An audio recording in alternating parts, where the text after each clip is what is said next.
Well, hello, Power Partners. Welcome to the informational playground. This is Starstyle-Be, the star you are. We're coming to you on the Voice America Network, and I am your host, Cynthia Brian. I am so happy that you are here with us today. Our show is always brought to you under the auspices of Be the Star You Are charity, and you can find more information about Be the Star You Are at bethestaryouare.org. The miracle moment for today is a Hindu proverb, and this is what it says. There is nothing noble about being superior to some other person. The true nobility is being superior to your previous self. I really like that. I thought that was rather powerful. Is so basically to me, it's saying be the star you are. In other words, each day anew, we should try to be our best and every day get better. Well, you're probably wondering what our show is going to be about today. So, coming up in segment two, we're going to talk about placebos. Does a placebo have the power to influence you? Are placebo effects linked to physiological or biological changes? Is it a belief that a patient has or the expectations that help shape how we respond to placebos? And interestingly, placebos that are labeled placebos actually sometimes work. So I find this a really interesting topic. Also, it's time to give our brains a boost. Our brains work really hard to finish filing and sorting the information that we process during the day. So, in segment three, we're going to discuss how to give your brain a boost of energy and clarity. And a couple of the ways is you're going to need enough sleep and proper nutrition. But right now, I'm going to talk about moving because it is spring and this becomes kind of one of the start popular times. Spring and summer are the most popular times to either sell your house or to move to a new location or a new apartment or whatever. And how do you do it? It's important to have a plan, to manage your expectations, and of course, to take care of yourself. Now, you can't always choose when you're making a move. And sometimes, unfortunately, it might fall during the time of the year or a time that you have a lot of stress or you have work changes or something, and it might bring some greater logistical or emotional challenges. But if you have to move during one of these times, there are ways that you can simplify the process and also take care of yourself and your family if you're moving with a family. And the first step when even considering a move is to make a plan. Isn't that kind of the way with all of life is like make a plan. Thorough planning is always important when moving, but it's critical if you are doing it when you are really in a busy season. Like right now, it's tax season. So if you're trying to get all your taxes done and you're trying to move and you're trying to find insurance, and like in California, you can't find homeowners insurance. This is really, or even renters insurance now because of fires. This is a really difficult situation. So if you haven't already, you want to create a very detailed timeline and then make a checklist to help you stay on task and minimize your stress. And in addition, you want to make sure that you're communicating well with anyone who is living in your household, as well as other family and friends, to ensure that everyone is going to be on the same page. Now, we all need support on things, and this is not a time to try to do it alone. You're going to feel better if you lean on either loved ones or professional movers during the process. I know that when this many times I had to move when I was younger, I always did it myself.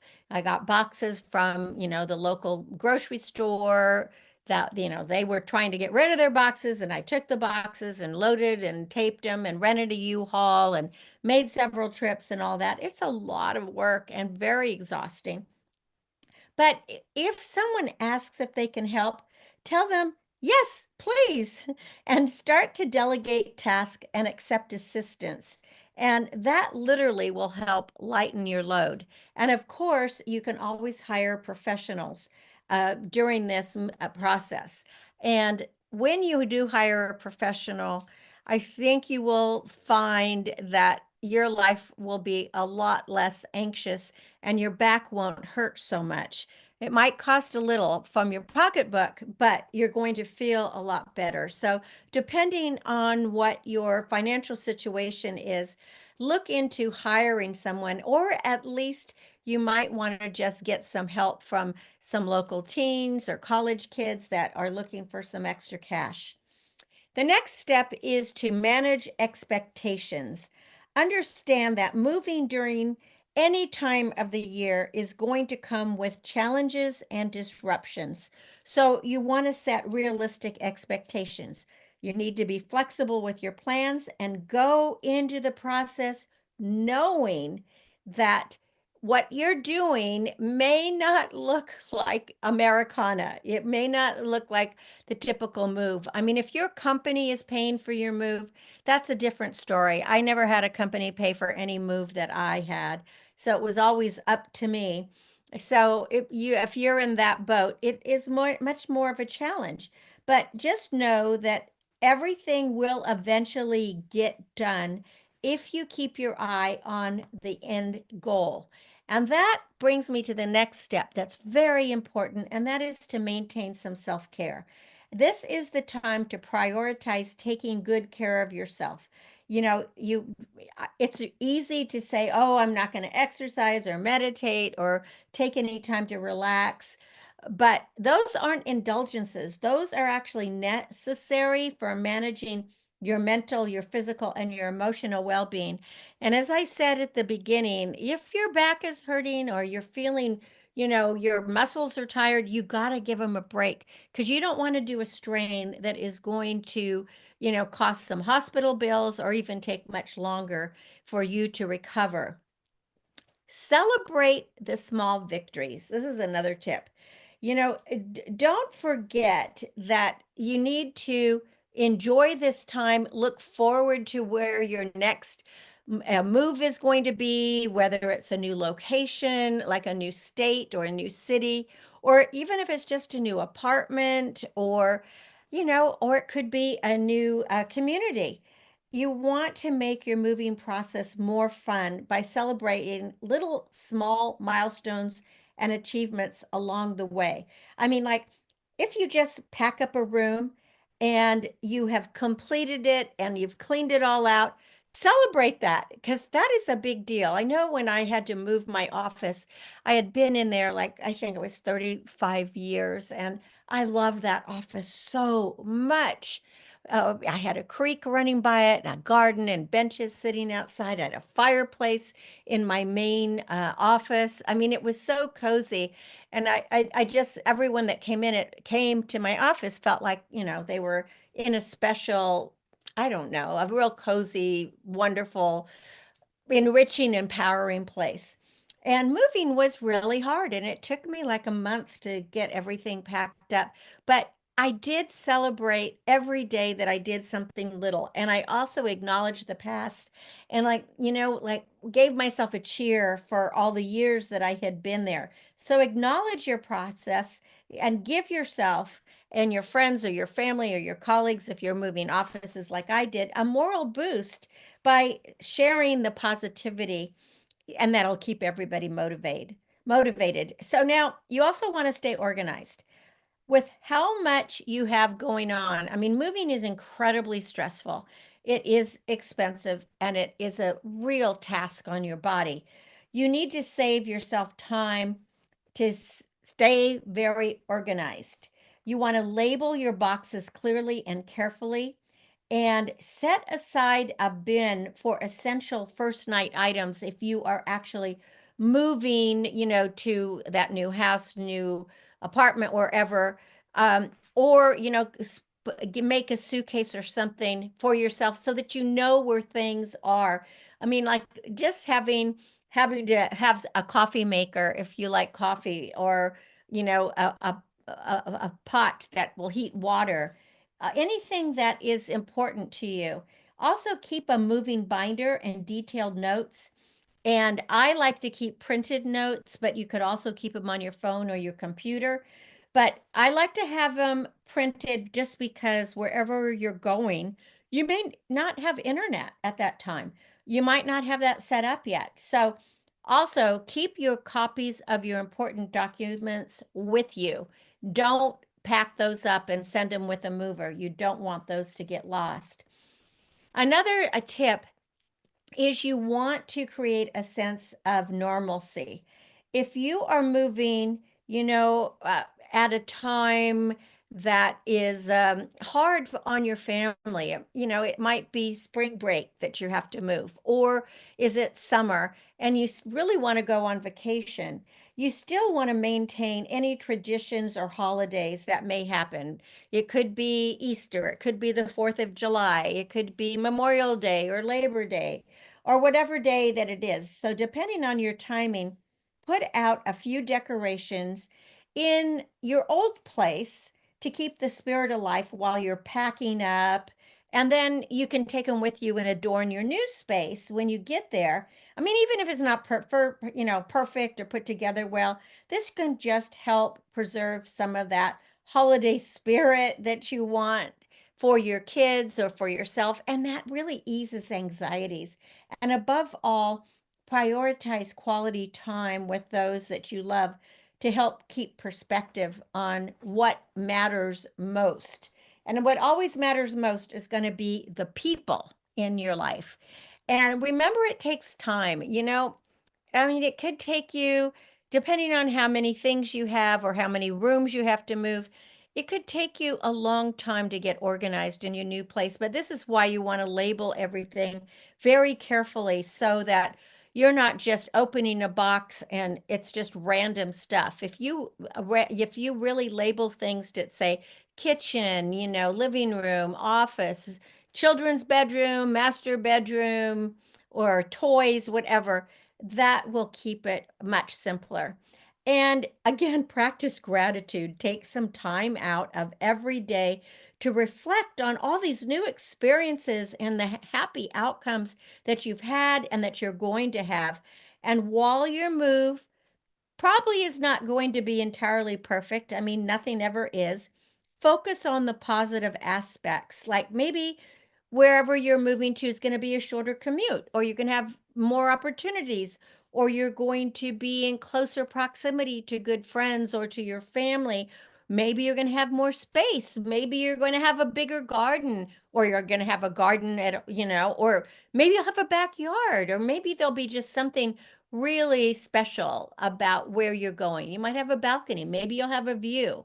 So be kind to yourself. Remember to cut yourself a lot of slack because it's a challenging time to be moving. Moving is inherently demanding. And so you have to give yourself that gift of grace and compassion and recognize it's okay. Strive for excellence. There is no perfection, and there are going to be bumps in the road, but finally, everything's going to work out fine in the long run. And the exciting thing is, change is hard, but it's also very, very thrilling. And it's good because it's a lesson in growing. So, change is growth. So, when you are moving, just look at the positive and realize that, hey, there's going to be a great opportunity and some special gifts around the corner. You're listening to Cynthia Brian. This is Star Style. Be the star you are. We'll be back in a moment after this break, so don't go away.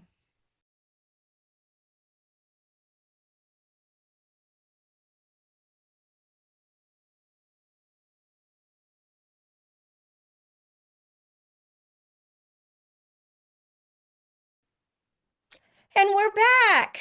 Thank you for staying with me. I have to give out that gratitude because I appreciate anybody staying with me. Well, this segment is going to be talking about the placebo effect. Oh, and by the way, I am Cynthia Brian, the host of the show, and you're listening to Star Style. Be the star you are. Well, several years ago, the University of Pittsburgh researchers gathered 237 adults and served them cocktails. They poured a very cold, clear liquid from a Smirnoff vodka bottle into a pitcher and they swirled in some cranberry juice. The study participants, all moderate drinkers, were told that the beverage contained alcohol, and each was given about a half an hour to consume the drink. But the researchers weren't really telling the truth. The vodka was flattened tonic water, so it wasn't vodka at all. But the result was all but one participant responded affirmatively when asked if they felt some degree of intoxication after finishing their non-alcoholic cocktail. So, this is just one of thousands of studies conducted to investigate the placebo effect. It's a phenomena that occurs when people experience improvements in symptoms or report positive changes in how they feel after being given an inactive substance.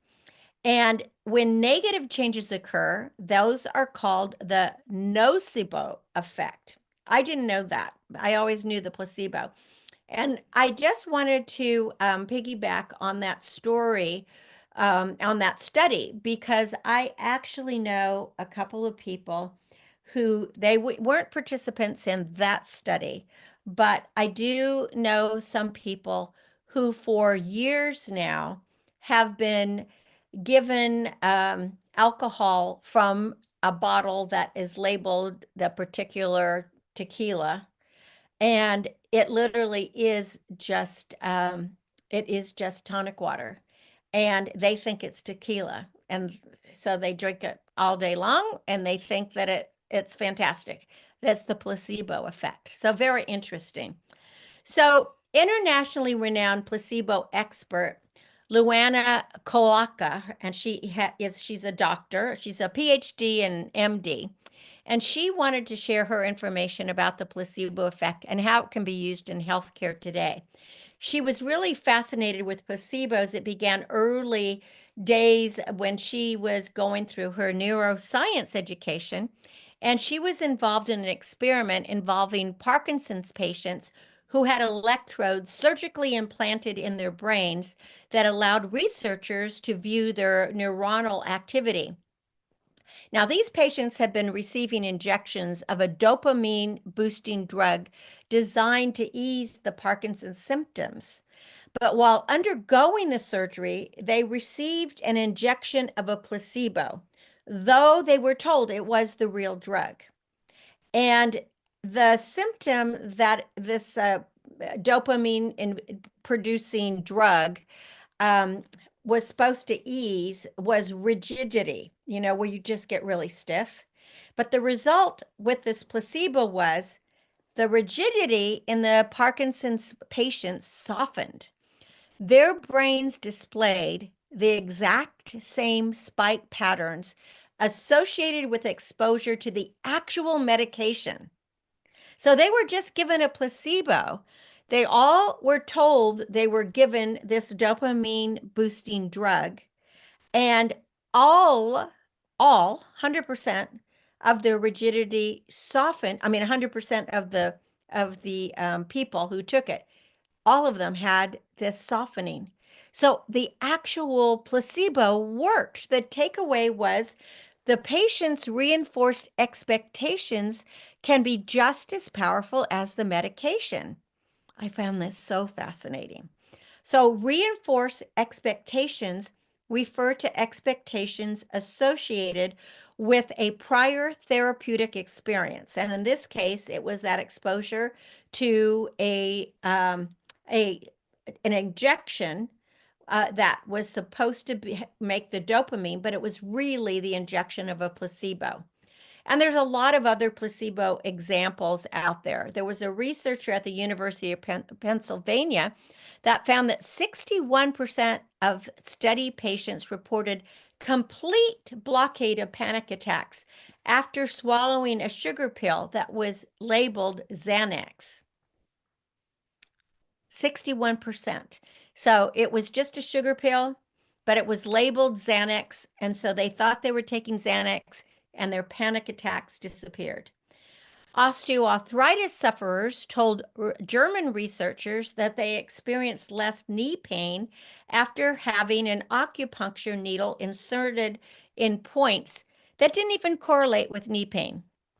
And patients received reduced cold severity and duration in a National Institute of Health and the NIH trial after they met with an empathetic doctor. So people ask, is it positive thinking? And the truth is, no, it's not just positive thinking. You don't have to have a debilitating chronic condition like Parkinson's to benefit from the placebo effect. You don't even need to believe in the power of placebo to experience their impact. The body, our bodies, have its own inner pharmacy, and it's capable of producing all manner of chemicals and compounds that mimic actual medications or substances that would be used to manage specific symptoms or manage pain. And when using placebo treatments for pain, the relief reported by some individuals can be attributed to the release of these opioid neurotransmitters that modulate pain. It's endorphins are one example of these kind of endogenous opioids. Morphine, codeine, and fentanyl are synthetic opioids, but the ones that our body releases, they are endogenous opioids. So cannabinoids, pain and mood improving compounds, similar to those found in the cannabis sativa plant, that is another kind. So how do we know that these endogenous pain relieving compounds are real and not just in the patient's head? Well, there was a landmark study that was done by neuroscientist Dr. John Levine, who also has a PhD, in the 1970s, and patients who had just had their wisdom teeth removed were randomly assigned to receive intravenous morphine or a placebo of saline. And about 40% of those in the placebo group reported significant diminished of their pain. And these people were dubbed the placebo responders. Now, Dr. Levine and his team then serendipitously added naloxone. It's a medication that reverses and blocks opioids to the IVs of the placebo responders. It's like naloxone, it's an emergency drug that you've probably heard of that is used to rapidly reverse overdoses from opioids like heroin or fentanyl. So when you add this naloxone, it reversed the pain relieving placebo effect. So the placebo responders' pain levels increased almost immediately, reaching the same level of pain reported by the patients who did not initially experience relief when given a placebo. And then naloxone had no impact on placebo non-responders.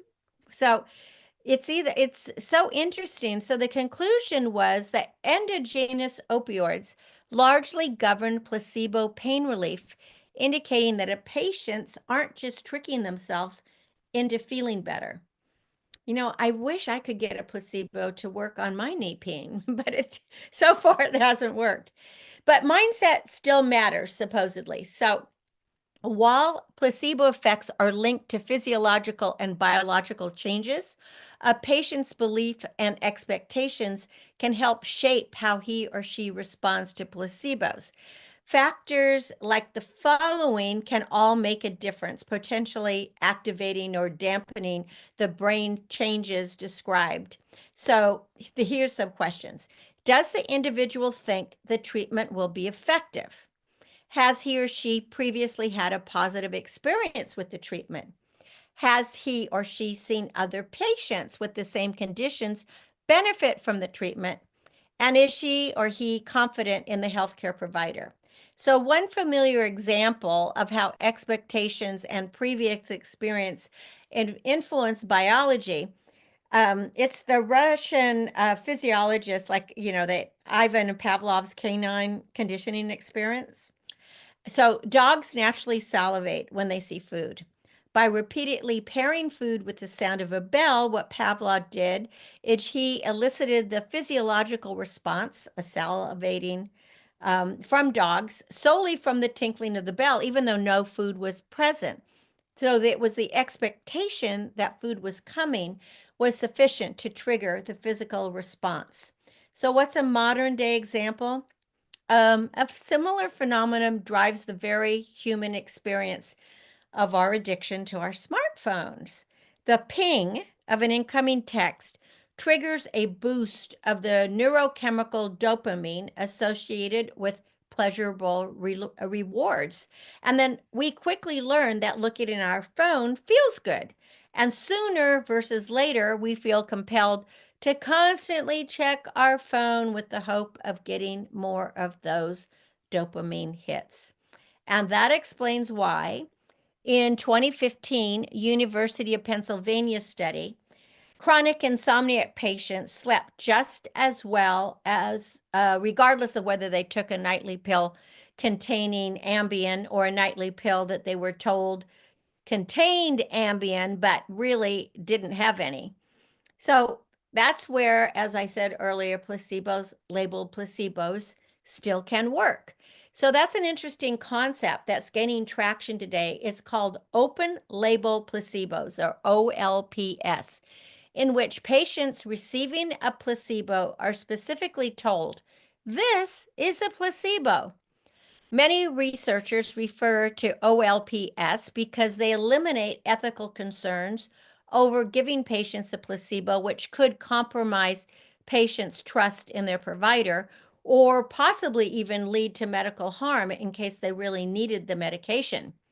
In a 2018 University of Alabama at Birmingham study, open label placebos improved cancer-related fatigue. In this study, there were 34 cancer survivors, and they were experiencing moderate post-treatment fatigue, 4 or higher on a 1 to 10 scale. Knowingly took pills that contained just a plant fiber that's commonly used in food and medication, just cellulose, but it had absolutely no active ingredients to relieve fatigue. And after 3 weeks, these patients reported a 29% improvement in fatigue severity and a 39% improvement in the impact that the fatigue had on the quality of life. Moreover, the benefits lasted for 3 weeks after they stopped taking the placebo.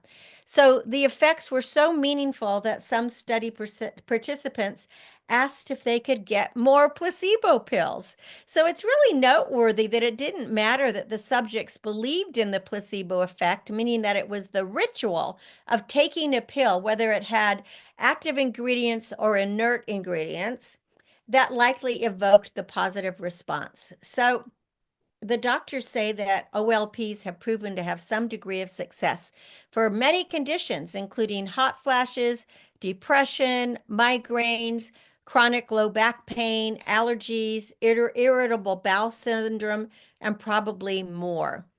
So, the notion that we can activate our body's innate healing properties to recover from illness or pain is really exciting. And the placebo response won't heal a broken bone. It's not going to cure a bacterial infection, but it primarily works by improving symptoms of disease, like subjective outcomes as pain, anxiety, fatigue. And besides improving quality of life, the placebo could possibly reduce the need for costly medications, some of which have adverse or even toxic effects. So if you ever listen to commercials when they talk about medications and what's in them and the side effects, you think, oh my gosh, the side effects are worse than what the disease is. So one way to tap into the power of the placebo is to find healthcare providers that you trust. And if you enjoy interacting with your doctor and she's taken the time with you, that's even better. When you have a warm doctor-patient relationship in which you feel seen and heard, that is really strong medicine. In 2015, at Beth Israel Medical Center, There was a clinical trial with acid reflux patients, and they were randomly assigned to either a standard length meeting, 18 on average, or 42. And the longer meeting included the same questions, but it had more detailed, into sleep and the impact of the weather on the patient's symptoms. And the participants in the expanded meeting group experienced a 50% or greater improvement in symptoms. And that makes sense. We look for someone who is encouraging and reassuring while being objective and realistic, our outcomes are going to be better. And there's also something to be said about being proactive and seeking help for what ails you. The feeling that I'm doing something can exert its own positive placebo effect. So many people who experience mood improvements when taking antidepressants do so because they expect the medication to help them. So consumers continue to purchase over-the-counter cold remedies, even though the Food and Drug Administration has deemed it kind of ineffective at relieving congestion. So think about the placebo effect. And hopefully, if you're having anxiety or pain or trying to combat some disease, perhaps a placebo could be the answer. You're listening to Cynthia Brian. This is Star Style, Be the Star You Are. We'll be back in just a bit with a business bite and then our final segment. Stay with us.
Do you know how to build a dream team? You need to have loyalty with those you employ. Now, I work with volunteers and not employees, but building a dream team of dedicated people is the same. You need to have a clear vision and mission that appeals to your team as well as your customers. Happy employees and volunteers equal happy customers because joy is contagious. The model that a leader has to have is integrity, energy, and the ability to connect with each individual. Engage, ask questions, be curious and caring. Consistently walk your talk. If you want to encourage trust in your values, be a coach who plays with respect and professionalism. Believe in your team and they'll believe in you. You're the star of your own productions. Turn your passions into profits. I'm Cynthia Brian with another business bite from Starstyle. For more information, visit cynthiabrian.com. Well, now we're back with segment 3, and this is our final segment. So thanks for staying with us. And I just want to give a quick overview about how to give your brain a boost because sluggish mental acuity includes a lack of concentration and focus, and it can be due to a variety of factors that are completely within your control. For instance, something as simple as getting enough sleep can have an effect on your ability to concentrate, focus, and remember, as well as your ability to regulate your emotions. Yet, at least 1/3 of Americans don't get the minimum amount of sleep recommended by the American Sleep Association. When you don't get enough sleep, it feels as if your brain turns to sludge. Now, you see, sleep when your brain is working hard to finish filing and sorting the information you process during the day. It's rejuvenating synapses and brain cells and going through a wash and rinse cycle. It clears away the toxins and the plaques and the the tangles, the substances which, listen, are linked to Alzheimer's. So, other factors like the foods you eat, the medications you take, and the amount of physical activity that you get all have a major impact on your cognitive performance. For instance, if you lack certain B vitamins in your diet, that can cause your brain function to suffer. You need to get enough vitamin D. That's the sunshine vitamin. That'll affect your mood. Or it could put you at greater risk of neurocognitive decline if you don't get enough. So, a Tufts University study showed when vitamin D levels in the brain doubled, the risk of cognitive decline dropped at least 25%. So, eating more antioxidant rich, inflammation fighting foods can do wonders for keeping your brain sharp too. So, put some blueberries in your cereal and chop an apple up in your salad. I do an apple or a pear, or I put blueberries in my salad too. I put cinnamon in your coffee. I do that every morning. It tastes great. I also grind some nutmeg, and those little everyday adjustments, they can add up to big brain benefits. And that's what we want. Give your brain a boost. Well, thank you so much for staying with me all through this hour of power. Make sure you're tuned in to Star Style, Be the Star You Are. Every week we have new shows, new lifestyle shows, and new information for you that hopefully can change your life and make your dreams come true.